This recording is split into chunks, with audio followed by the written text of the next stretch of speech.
Stinky Popcorn Boys. We watch movies and eat popcorn.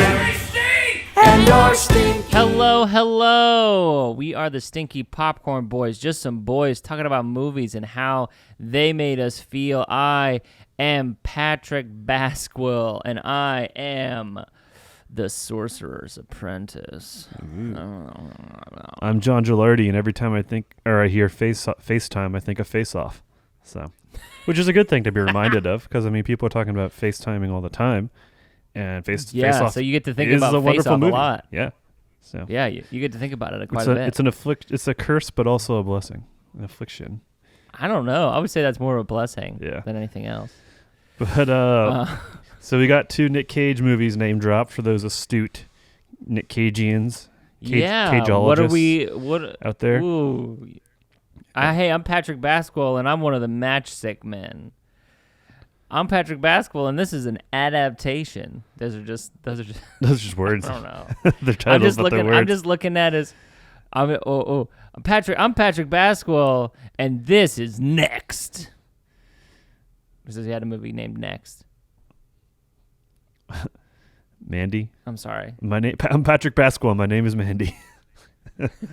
All right. Anyway, so we watched the Unbearable Weight of Massive Talent. It's the most Nic Cage movie that Nic Cage could movie. It's the most Nic Cage movie that Nic Cage could movie. Yeah, that makes that sentence makes sense. Yeah. But it's shorthand. I think just the Nic Cage movie is what people have been calling it, and that's I'd say fair. Where he essentially plays himself or a version of himself, and he's kind of burnt out, not managing his money well, and some projects are falling through.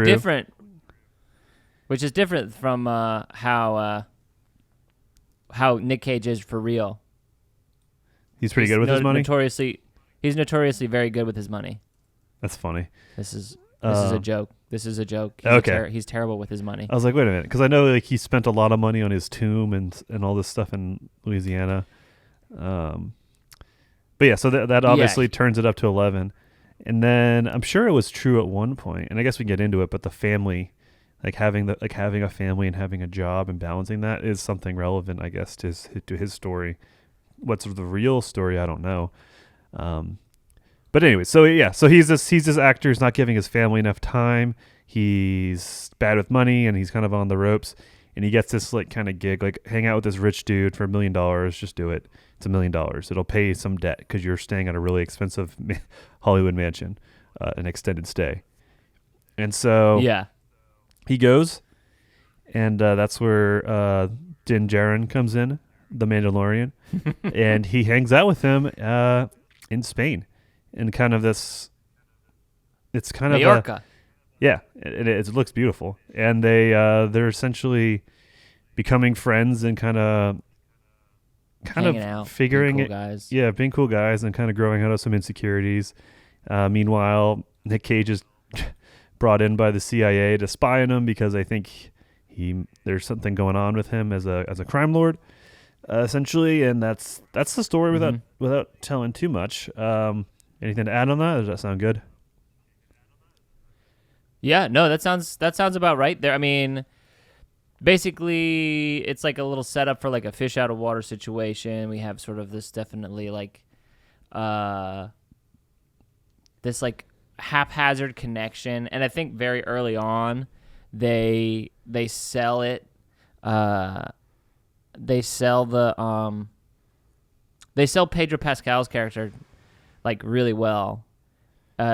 He has his assistant / girlfriend being you gotta talk to him, and he's like, oh, it's so cool, I loved it, and I don't know, I thought that was really cool. Yeah, I love the bait and switch and constant misdirection of Pedro Pascal's character, and obviously, spoiler alert, I think we're past that with the series as a whole. We're on episode 100, by the way.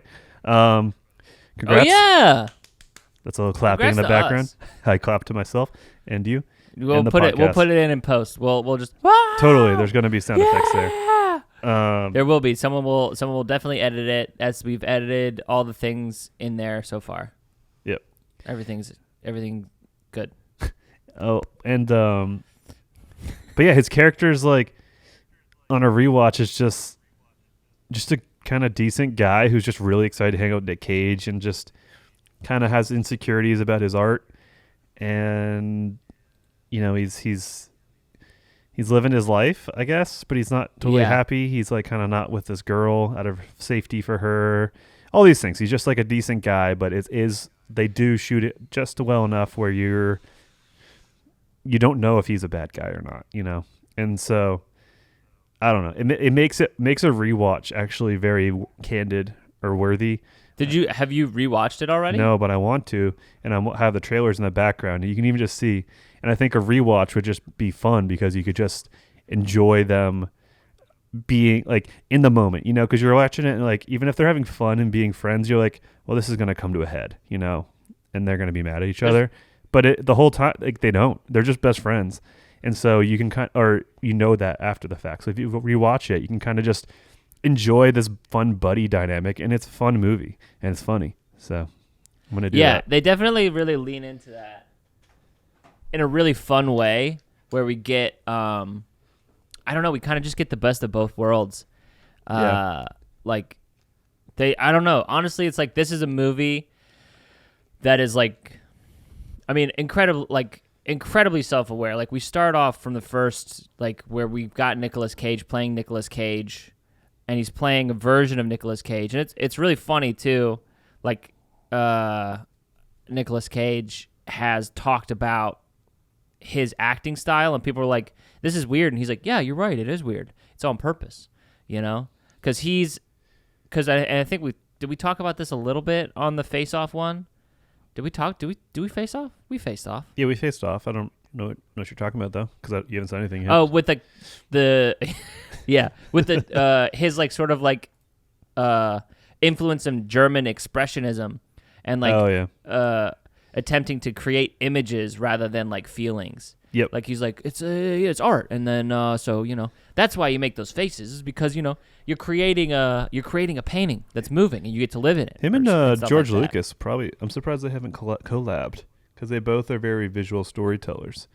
I think George Lucas more in the motion of things, and then George Lucas doesn't really think about the words a whole lot, does he? No.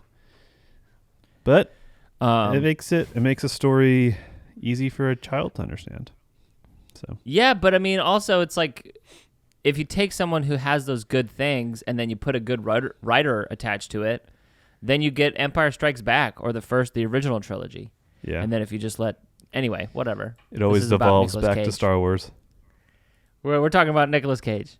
But it's just very interesting because it's very, very self-aware. So it's like we've got this sort of like hyper reality that we're constantly playing with. Yeah. And it's just really cool to like see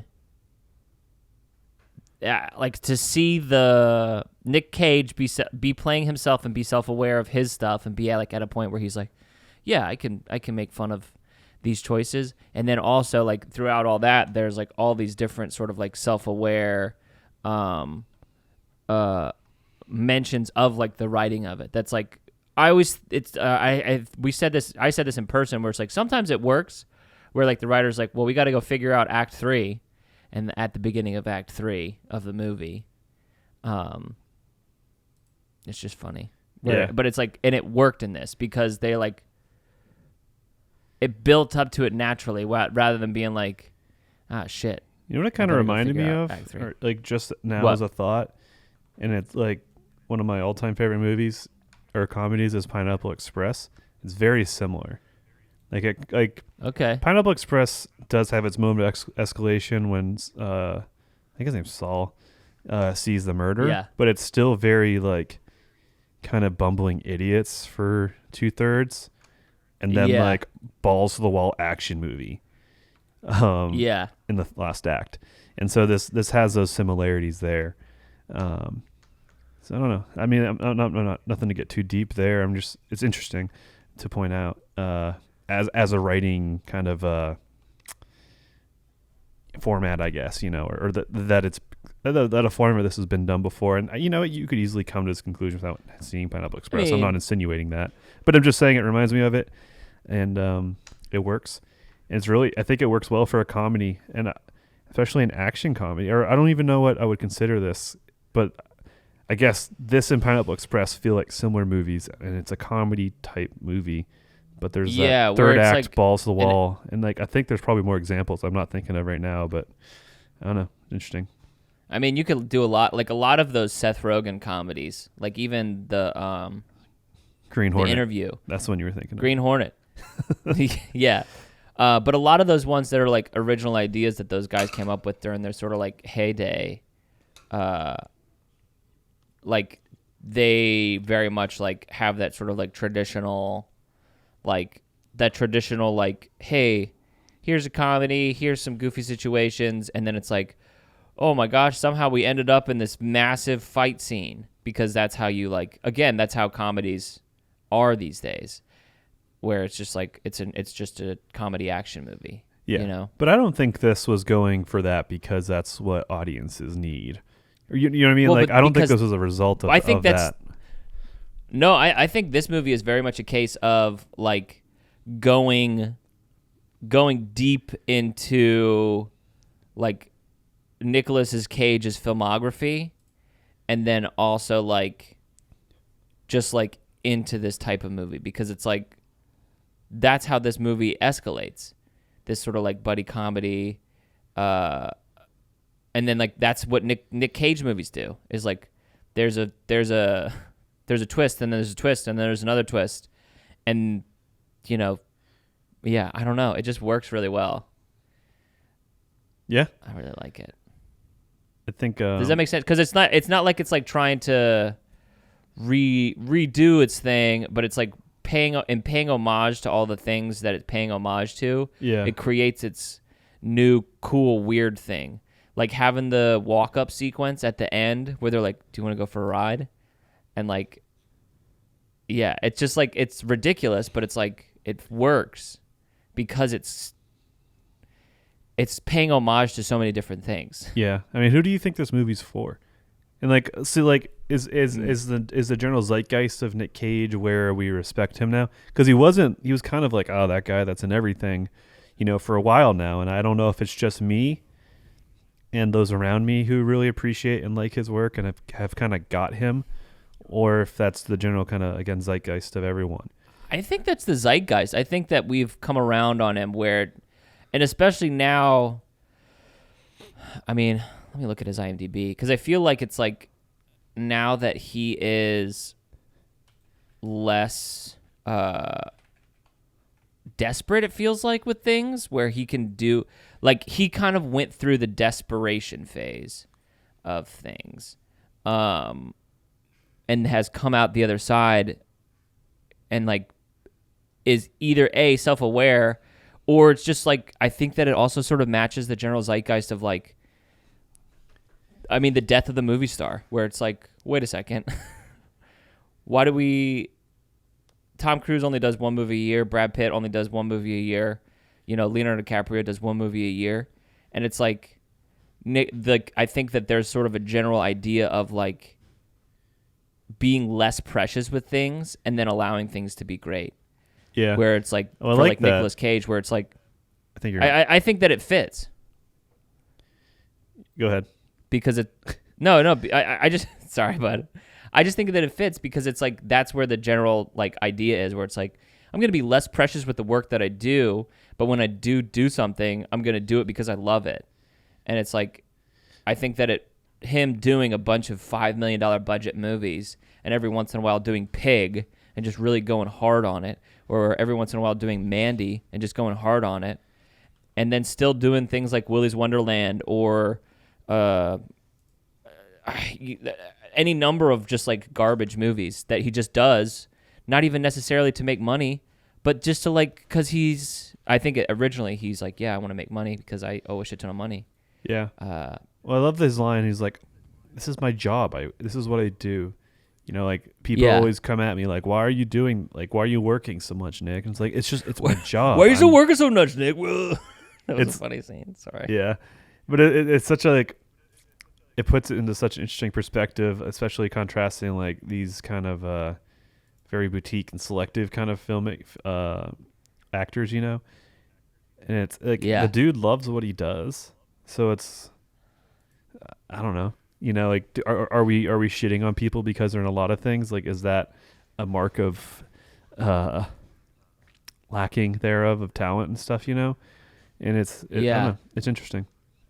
And I think we did this the last time we did a Nic Cage when we did Face Off, but he does 2 movies every year up until 2002, and then he just keeps doing movies. He did 1 movie in 2003, and then after 2005 he does 2 movies a year. He did 5 movies in 2007. He's busy. He does 4 movies in 2009. He does 4 movies in 2011. I mean, it's just like he stacks them. And then in 2016, oh my God, he does 5 movies in 2016. So it really looks like he like tops out at 5 movies. Oh no, wait, here's a 6. 2017 is Arsenal, Vengeance, Inconceivable, Mom and Dad, The Humanity Bureau, and Dark. So, I mean, he just works, bro. Like, I think that's like, I think that we've switched where it's like, if you can, why wouldn't you? It's kind of more the vibe.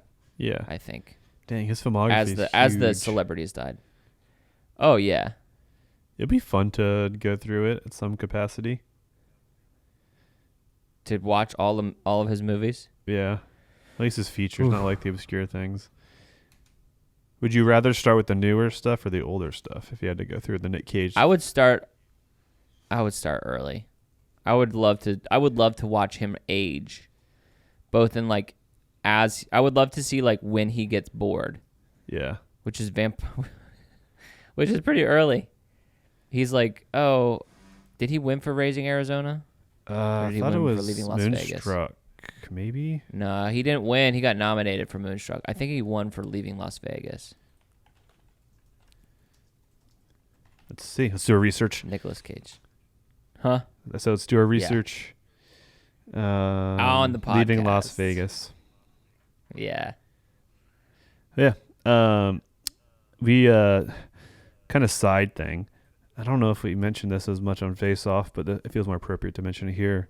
So with JT Music, we did a Nicolas Cage cipher. And it was kind of a tongue-in-cheek because all these ciphers were kind of like anime and Pokemon, and they went hard and like talked about like essentially pulled up old hip-hop tropes with these kind of nerd ciphers about like guns and babes and stuff. And I was just like, this is stupid. And so I was like, let's do a fucking Nic Cage cipher, like, I don't know, fuck it, let's do it. Let's just go hard, kind of dude. just to commentate on that.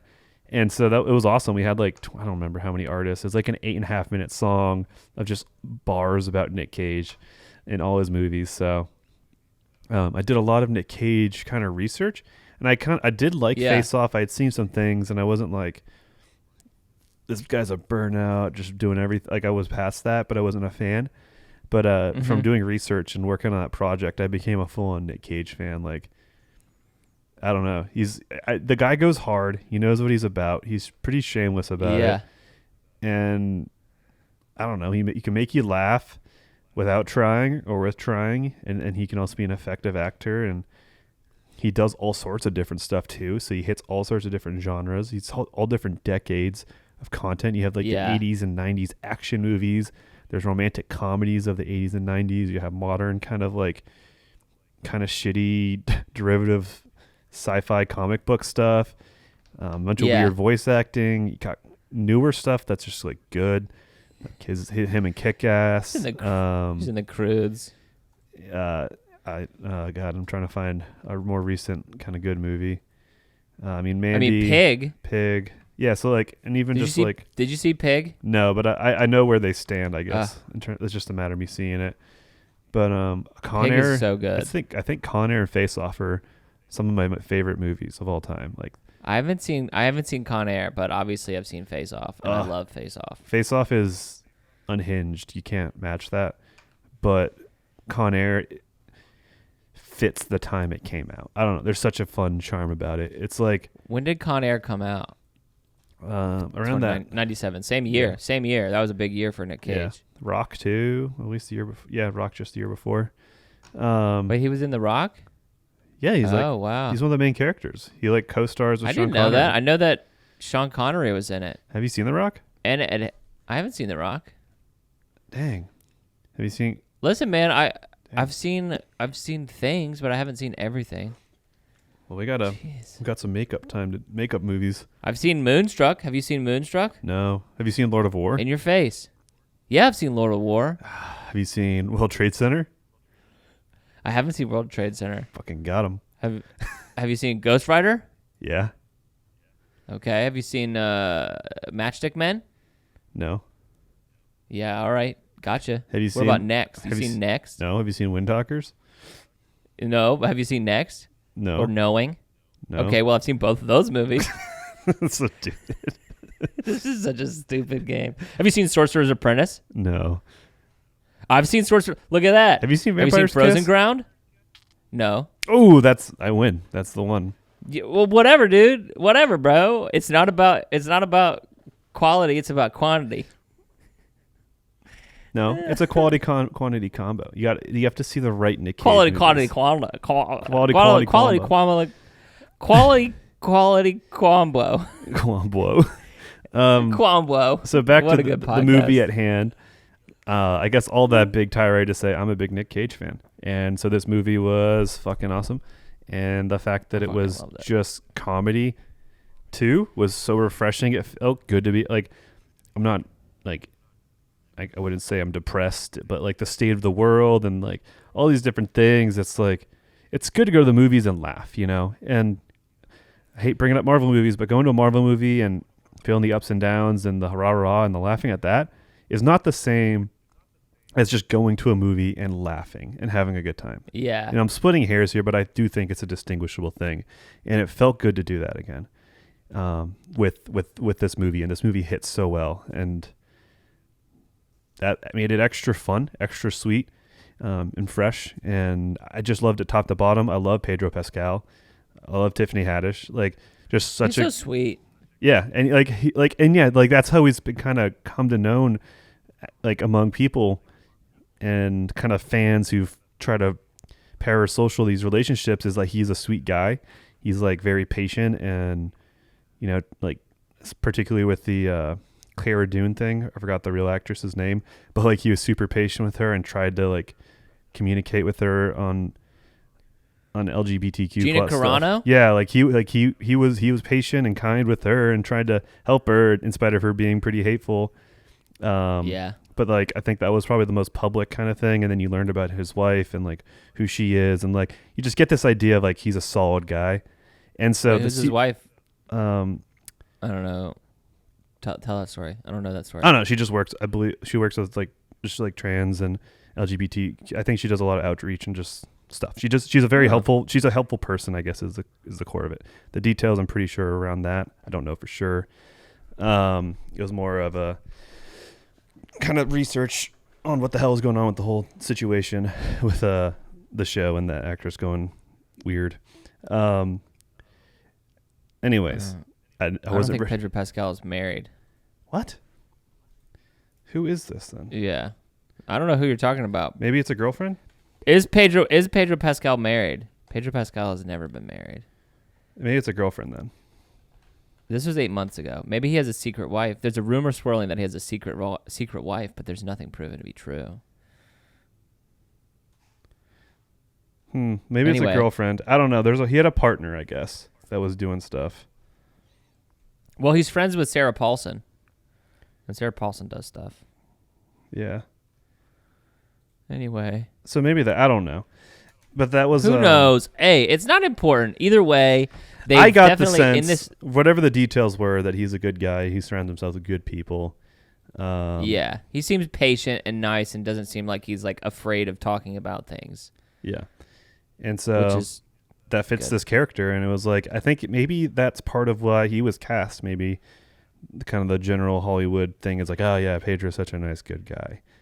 And then it's like, oh, he fits this character, you know, this very patient kind of good guy, I guess. Because like you have Nic Cage turned Yeah. out to 11, and he's not Pedro Pascal isn't playing Pedro Pascal, but maybe he's playing a version of like kind of like from This Is the End, which is I'd say a movie we could bring up because it does have that similar idea of people playing themselves but in different versions. I wonder if they're in the comedy. same universe. Maybe. I mean, if they're in the same universe, do you think? I don't think Nic Cage's character would go to heaven. Do you think Pedro Pascal's character would? Probably. Interesting. Do you think? I think there's any like generally a nice guy. Who? Javi? Pedro Pascal, Javi. Yeah, I think Javi's generally a nice guy. Do you think even if he benefits? But I guess he benefits. It kind of depends on what you like want to determine things down. You know what I mean? Well, it's like, do you think his complicitness, I guess, makes him a bad guy, or do you think he's just kind of like brought up in this crime family but doesn't want anything to do with it, so it's normalized, but he doesn't contribute to it besides just be there? I mean, I don't know. It wasn't a hard sell for me to like the guy. Yeah, I think that he's all right. I don't know. That's a weird it's a weird place, but I think that he's complicit, but it's like also how many more people is he protecting that are outside of like the sort of like blast zone that would, because like you got to think that in the sort of like industry that he is, like the people who are in that industry are already inside the blast zone for the most part. And it's like, is he protecting people that are outside the normal blast zone by being the one who's the figurehead? Well, normally he says he's protecting that girl, and through a different indirect way. But I guess he's just making do with what he has. I don't know. His cousin seems so controlling and crazy that his cousin seems you could very, argue that he's maybe a victim in a sense, or he's entrapped in a way. Yeah, maybe not a victim, but that he's making the best of the situation that he has. Yeah. So Javi's a good guy. I think I think Javi's a good guy. Yeah. Which again, I want to rewatch it knowing that, because like the trailer especially sets you up for like, fuck, it's gonna come to a head. It's gonna be awkward. They'll probably kind of get some respect, but they're gonna have some uncomfortable moments, And I think it's gonna kind of buzzkill but it's not. It doesn't do that. It just like there's a moment where there's I guess contention of facing a wall, but even before, essentially they're gonna kill each other, like execute one another, and like they're like, oh man, I like your shoes, and it's like the most dragged out scene about liking shoes and switching shoes. I like it, and it's good, but it's just them being buddies, I guess, before they go kill each other, and they don't, and it's them trying to be like, they're both trying to extend it, where they're like, well, because both, and I think too, it's like if you look at that scene, both boys want to get a piece of the other one. Yeah, if they've got to kill him, they want to have something to remember this relationship by, so that's why they're both like, do you want to switch shoes? Yep. Yeah, I'll switch shoes. That'd be great. Well, and then later on, I'm just kind of retelling funny parts, but where they're like kind of running around, and then they're hiding behind a rock, like, okay, let's run to the car.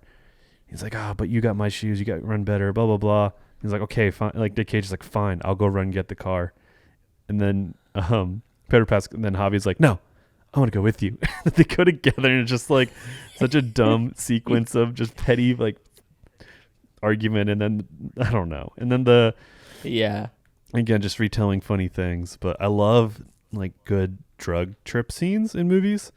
Mm-hmm. Like they just make me laugh. I've never kind of done anything harder psychedelic, so it's not even pulling. To me, that is funny. I think it's just like a different perception kind of thing of people like being sober and clear-headed in their view, which is you, the viewer, or someone that they show looking at them, and then being in the head of the characters, and they're just weird, tripped out stuff. And this movie does it so well too, with the whole wall, and then Javi coming around the corner, or the just two old dudes just eating ice cream, or just, I don't know, there's just like they're suspicious of them, and the paranoia. I don't know.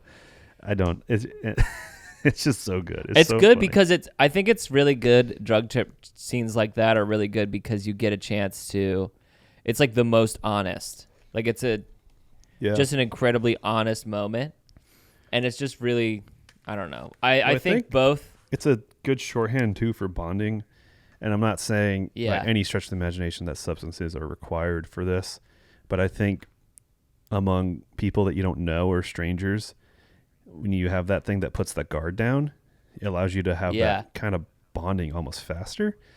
I'm not saying it's especially the best way like to go it allows, about it, but it does allow that camaraderie to build fast. In a sense, it does boost it a little. Especially for like really like intense characters, like with both Javi and for Nicolas Cage. Like it's like they're really intense characters. So the only way that we get to like, they're also really guarded for the most part. Like I mean, Javi's not that guarded, but it's like it's just a really good way to speed up that relationship. Yeah, you know, in terms of like storytelling or whatever. Well, then they watch Paddington so that they can get to the place or something, right? Or is it the day before? Which is a great joke too. I think that's the day before.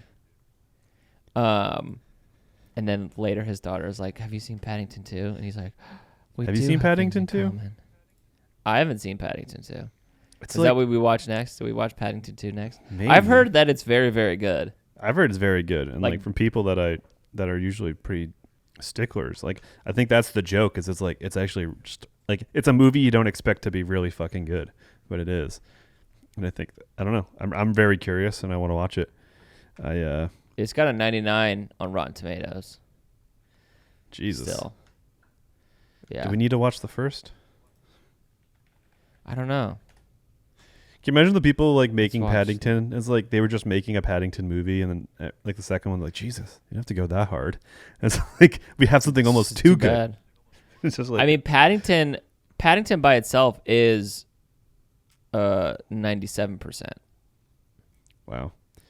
Yeah, I used to like the Paddington books. My dad got me a Paddington It's Bear on Netflix when he went abroad to the Paddington station. And I always liked. Did you ever fuck with Amelia Bedelia?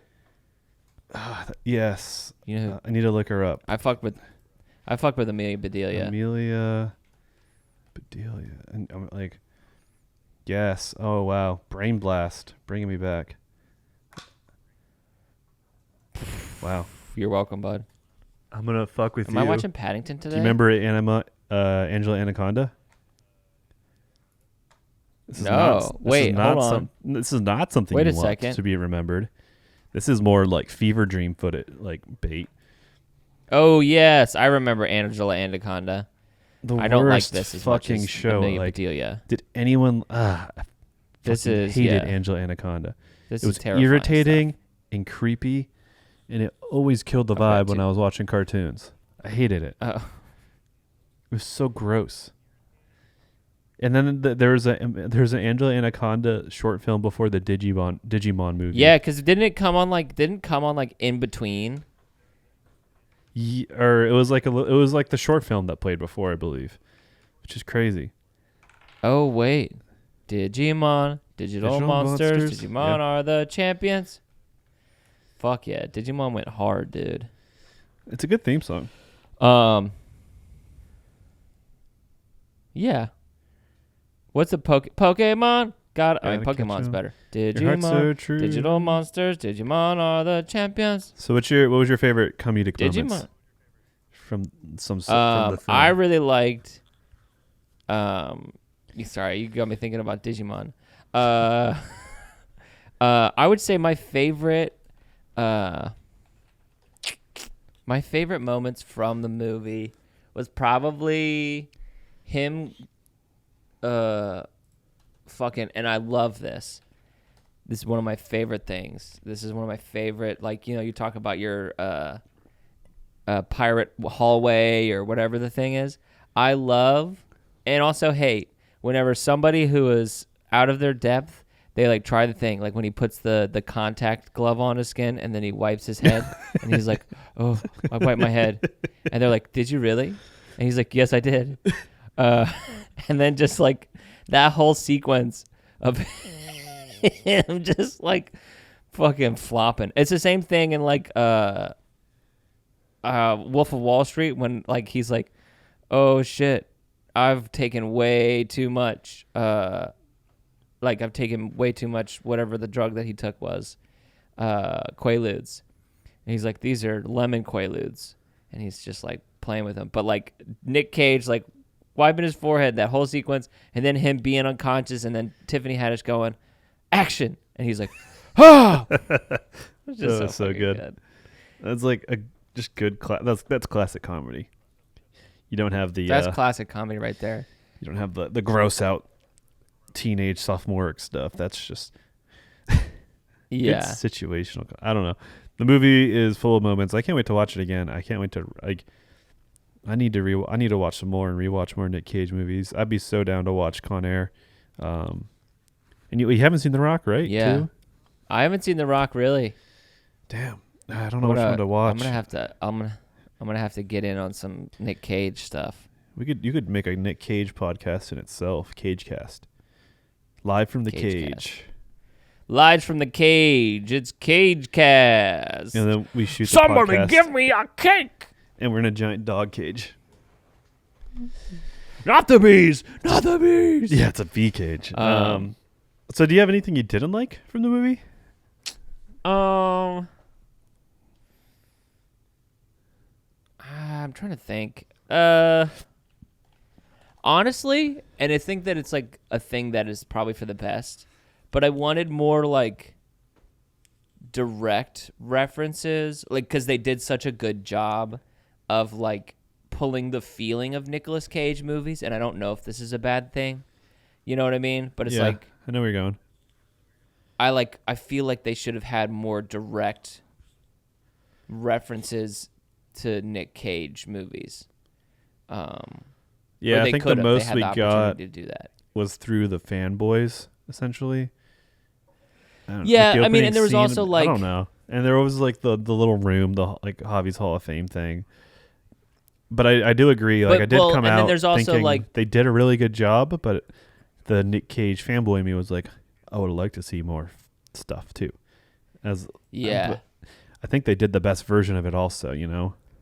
I mean, I think they made the best movie because it's like, I don't know if what I wanted out of like with that is necessary. Yeah. Like to have like doves flying up and to have them do a shirt. And they also sort of did that already. Like they did enough like with the walk-up scene where they like walked up to each other. That's like very John Woo. Yeah. But it's also like it was this movie's version of John Woo, not like a direct pull from fucking Face Off. You know? So it's like I missed that, but I also didn't at all. Yeah. You know, because it worked. I kind of I mean, I think one or two movie like I think it's maybe like one or two references short, like you know, for me. Of hitting that perfect amount, but I think they did a great job. And for me, overall, in terms of negatives, I don't really have any. What did you think wasn't good? It's similar to how I felt with Turning Red. You know, it's like it's a really good movie. I liked it a lot, but it's not 5 stars, and it's just because it's not, and 5-star doesn't mean it's a perfect movie for me, but it's just. I don't know. It's a hard thing to say. Like, maybe it's a 5-star over time. For me, 5-star movies are my favorite movies of all time. That's what that rating designates, you know? And so I gave it a 4, which means it's a movie I really, really, really liked and I thought was really good. So, with that said, I don't have any large negatives. I enjoyed it. I think it has great pacing. It gets in the action and the fun, or the like, just the comedy. It's fun for any kind of Nic Cage fanboy. It's fun in terms of just seeing someone play themselves, and it's just interesting in that regard. And it's also just kind of like obviously very dramatized, but like the kind of like that behind the scenes, like filmmaking or the life of a filmmaker kind of look, even if again, very fake. It hits on a lot for me and I enjoyed it. So I don't have any negatives really. But I do agree. Maybe one or two more references would have satiated me. Maybe I feel less. I feel what you feel, but less, if that makes sense, in terms of a negative. Yeah, with the reference stuff. I understand. Well, and that's why, like I said that, but I also feel like it's not necessary because I think at the end of the day they told the best version of the story that they had, and it's like it would have maybe been too much for them to like jam it full of a couple different references and stuff. Yeah. But yeah, I don't know, man. I thought that they I agree. I think that's also a really good delineation as far as like even with like the letterbox thing where it's like 4 or 5. 4 is like this is a really good movie and I really like it a lot, and then like a 5 is like this is my favorite movie. Yeah, because I think something you said on the last time we talked, I don't know if it was last episode or one before, but it's like the idea of perfect is kind of bullshit. And so it kind of had me, I was already ranking these in my own way, but I was like, what is my methodology? And I think that's what I kind of came up with, and honestly just now, but like it was kind of a reflection since you said that. So I think it's good. Well, good. I'm glad that I could help you. I'm glad you. I could help you. And I agree with both of us. Both me in the past saying it, and then you in the present now. I'm glad saying it. I'm glad we can do that. Do you want to hear some of the things that John Cage? Whoa. Oh my What? gosh, that Nicolas Cage spent his money on? Yes. Because he had $150 million at some point. Nicolas Cage once owned 15 residences, including a $25 million waterfront home in Newport Beach, California, $16 million countryside estate in Newport, Rhode Island. So we got Newport Beach, California, Newport, Rhode Island, and then an $8.5 million house in Las Vegas. He also purchased the La Laurie mansion in New Orleans for $3.4 million, which is the most haunted house in America. In Europe, he purchased not one but 2 castles, one for $10 million and 2.3. He got his own deserted island in the Bahamas. At least for these are $3 million. assets. These are appreciating assets. At least they're appreciating assets that he could. Yeah, I think that's something one of the things I think that's one of the things where it's like he could probably have sold those things, and I don't know if he did because I think that he just didn't pay taxes on them. You know what I mean? So he paid the IRS $6.5 million in taxes in 2012 or something like that. God. He got a 9-foot burial tomb. He bought some pygmy heads. He spent $450,000 on the Shah of Iran's Lamborghini. He got $150,000 on a pet octopus, $150,000 on the first Superman comic, which is probably a steal, honestly. Yeah, that definitely is appreciating. He outbid Leonardo DiCaprio for a 70-million-year-old dinosaur skull for $276,000, but he had to return it to the Mongolian government. What in the world? So it's like, yeah, that's a pretty good. Honestly, like a lot of those things, it's like are not necessary, except for like the Shah's Lamborghini, the pet octopus, or like his like burial tomb. Yeah. Like those are not necessarily bad purchases. No. I mean, you can recoup them as long as you pay your taxes. Yeah. But he didn't do that, bud. He didn't do that. You know what? I have to say? Fuck taxes. But he was rich enough where he should have had professionals hired. I don't know.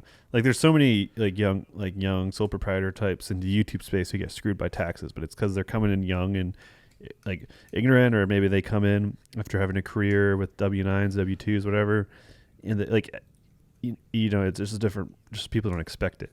But like for him, he should have there's no excuse for that. Like that's just like negligence at that point, like gross negligence. So it's just, what are you doing, Cage? I hope whatever that was is fixed, and that he grew away from that kind of behavior as an adult.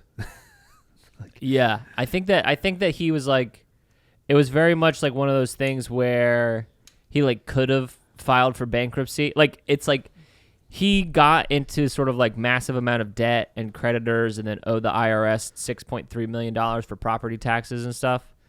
And then I think that instead of like being like, okay, well, I'm gonna take the time and figure this out the right way and like do stuff, he was like, actually, I'm just gonna keep working. I'm gonna work as much as possible, and so that I don't have to get out of bankruptcy. Which is they do put the spirit of that in the movie, and there's probably tons of spirit of things they put in this movie, and it's interesting. Probably obviously tied to this movie, but apparently Nic Cage turned down both The Matrix and Lord of the Rings roles because especially Lord of the Rings would have been a multi-year commitment in New Zealand. Because he wanted to spend time with his family, or he didn't want to have that distance, at least, where he spending time with his family. Wait, who is this? Nic Cage.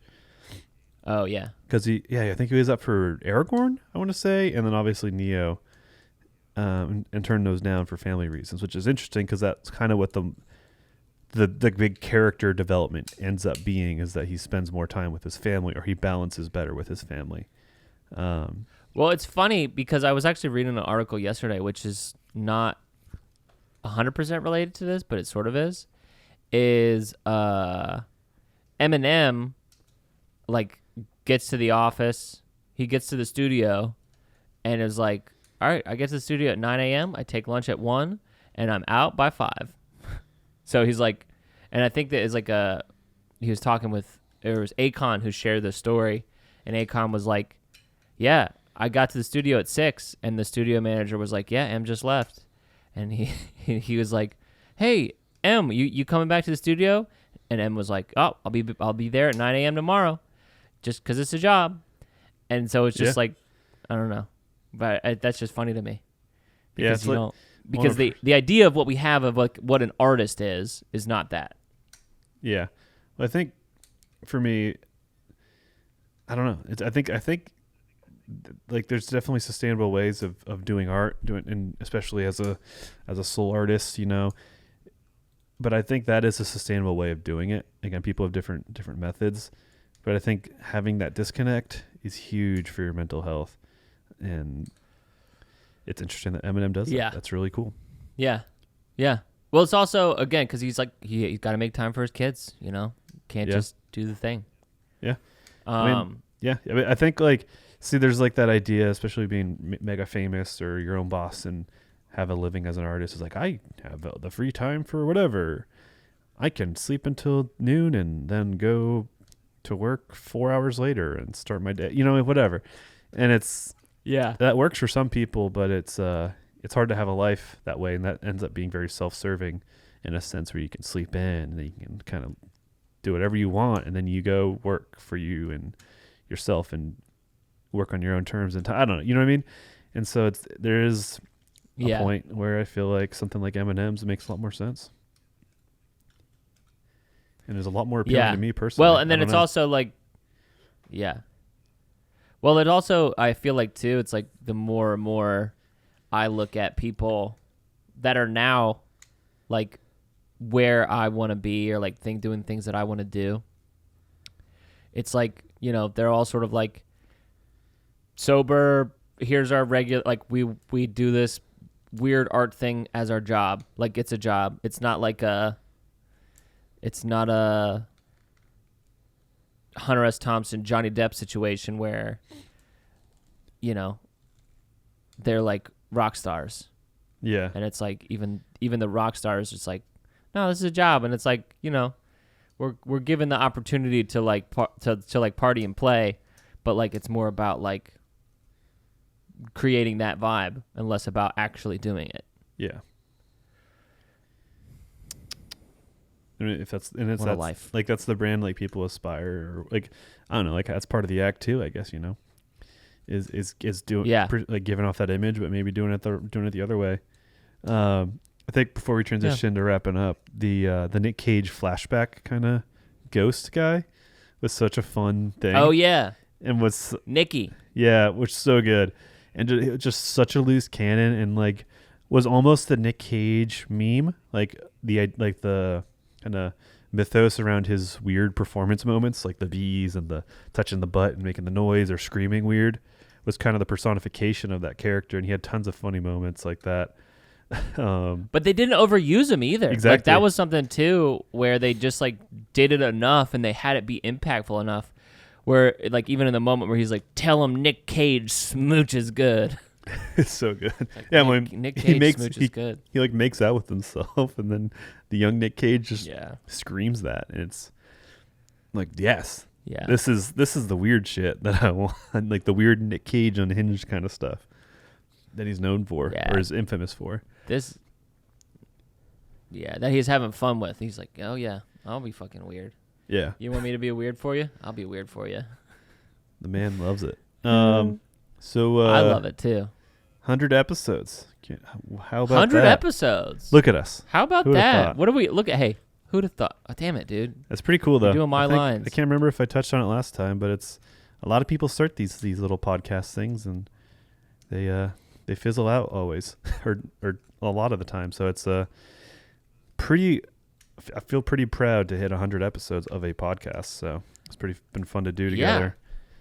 And, I think it's pretty cool that we made it this. Like, not that we like. Oh man, it was such a slog, but it's just like, man, it was. This is how long we've been doing this thing. Since early in the pandemic, I think. So almost 2 years now. Yeah. So it's been a fun ride, and now it's over. Yeah. Just kidding. Now it's over. Yeah, May 18th, 2020. So we're coming up on almost 2 years Wow. of doing this. Yeah, like I said, it's been fun. It's not the most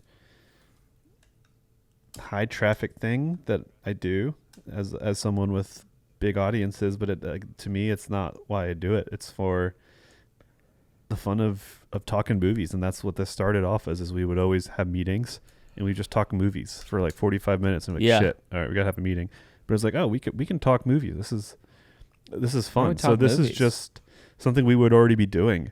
And hopefully we can share some fun anecdotes and fun laughs and times with those listening. So that's kind of my spiel. Seems like hey, you know what? I just think it's really cool. It's really allowed me to, I would say, like, examine movies in a way that I did before. But it's like one of those things where if you already do it, but like getting sort of the avenue to like discuss them in a larger, more sort of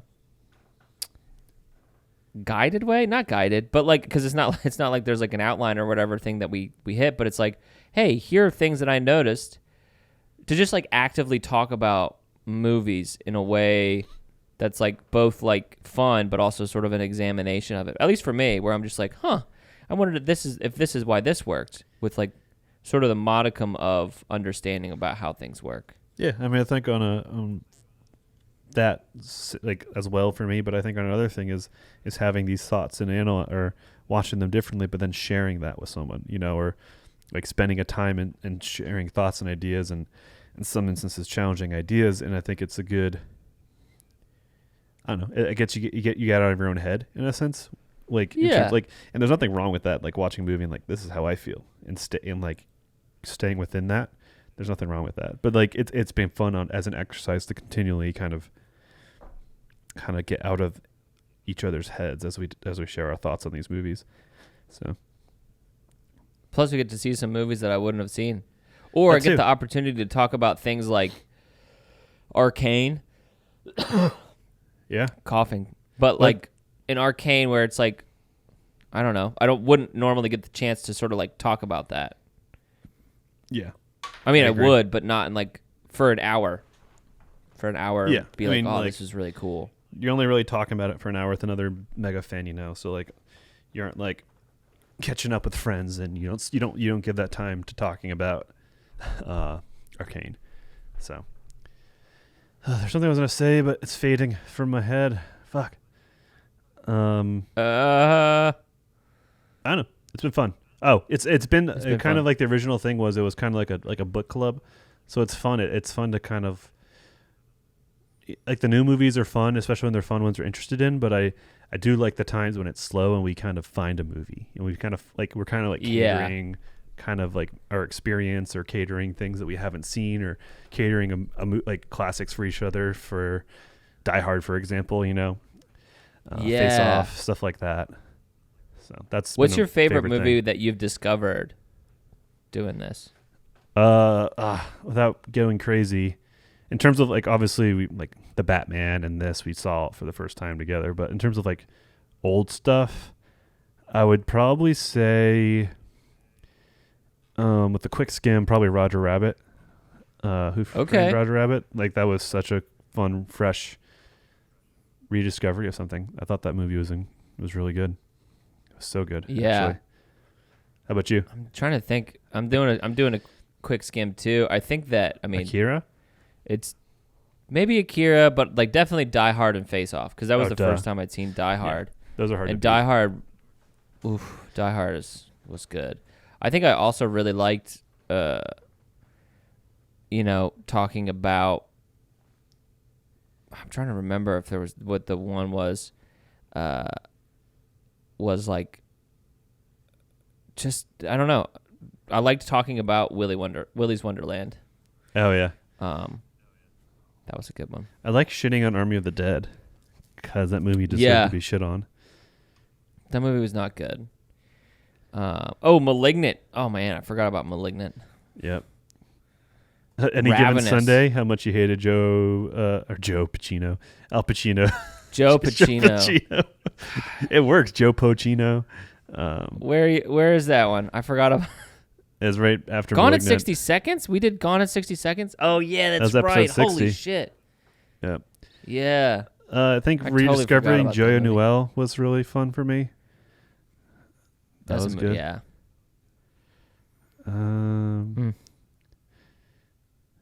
Yeah. Anyways. What have you been watching recently? Yeah, in terms of that, I saw The Norseman recently. Loved it. The Norseman or the Northman? That's the Northman, but that's where Norse comes from. That's where Norway comes from, is the Northway, and it turned into Norway. So Norseman, to me, it's interchangeable. But yes, I saw... Oh, wow. Sling it to him, dude. I saw The Northman and loved it. God, I love that. I just saw it last night. Nice. I also So what did you think of that movie? Let's just start it. Let's just keep going and just do another hour just right on the same... I got to say my thoughts for that one because I want to cover that. But I also saw there's like this Netflix has these like they're like historical shows, but they recreate almost everything. And it's really cool. Yeah. So I saw Age of Samurai Battle for Japan. Super cool. I feel like there is the blueprints for a really cool kind of story of intrigue and stuff, like Game of Thrones style with the War of Roses or whatever it's called. In that kind of era of Japan reunifying. And then RoboCop, kind of going back and watching. It was a classic. Glad I saw it. Just love the aesthetic of it, but I loved the pieces of it, but how the thing was a thing in a movie, I didn't feel awesome. It was a 3 out of 5 for me, but I like loved everything in it. The art and the I don't know. It's hard to explain. And then I rewatched Ready Player One because Did you just finish that book? I just finished the book. Yeah, I started it as I'm going to sleep on the plane and have noise, and I don't care where I am in the book. And then I got back into it, and it's terrible writing, but it's a fun, like it takes you through a ride. Like the writing is not good. I'm never going to stand up for that. But like as a gamer nerd, I don't care if it's like he's total Chad, like bad writing. I don't know. Enjoyed it. And then it was fun to watch the movie, which the movie is decent. It's not a bad movie. And it's just fun to watch. So that's me. How about you? I watched The Northman. I'm caught up with the Moon Knight. I need to catch up on that. You better do it, dude. I'm trying. It's tough, man. They put them out so fast. And then also Everything, Everywhere, All the Time. Yep. has entered my probably my top 5 movies all time. Oh shit. Waited for you really like waited for recency bias for sure. I bet you like the trophies. I did like the trophies a IRS lot. desk. I picked them. I picked those out very early on. I whispered to my friend next to me. I was like, "Hey, those are check out those back there." And he was like, "Whoa, you're right." And I was like, and then whenever they came into play, I was like, "Oh fuck yes, Yes, so great. Yes, this is weird as shit. Let's do it." Yep. And you know, I love me some nihilism, existential sort of piece. Indeed. Also, a mother-daughter relationship movie, which seem to be in these days with Encanto. Well, that's more granddaughter, Turning grandmother, Red. Turning Red. This movie, and there's one more, but to an extent, Mitchell's. But there's a lot of movies about kind of healing relationships with family members, which is particularly daughter, something like daughter, grandmother, mother. So I don't know. It's cool. It's not. I think there is a vacuum of that for a while. The Gilmore Girls was a great show that existed for a while of that on all levels. But in terms of movies, I don't know. Not too many in terms of mainstream comes to mind outside of these recent ideas or recent examples. Have you seen Gilmore Girls? I don't know. I haven't seen Grown Up Girls. Girls. That sounds weird. I haven't seen Grown Up Girls. I haven't seen Gilmore Girls. It's great. It's a good show. I think I also am losing my ability to use my lips slowly throughout the day. Did you touch your lips with a numbing agent? That also kills, apparently? Well, it's just going to no, because they would find him. I think that it's... Oh, you're dead because they'll find... Okay, gotcha. Yeah, because they'll find him. I don't think that they'll kill... I don't think that it would kill him. Hey, look at us. We did it. Freaking made it. We did it. We'll continue to talk about movies until we don't. Until movies are done being made. Until they're done being made. Yep. Yeah. Right, thank you guys for all your patronage. As they say in Majorca. Yeah, thanks for you guys who've been hanging out here for a minute with us. Thanks for doing it.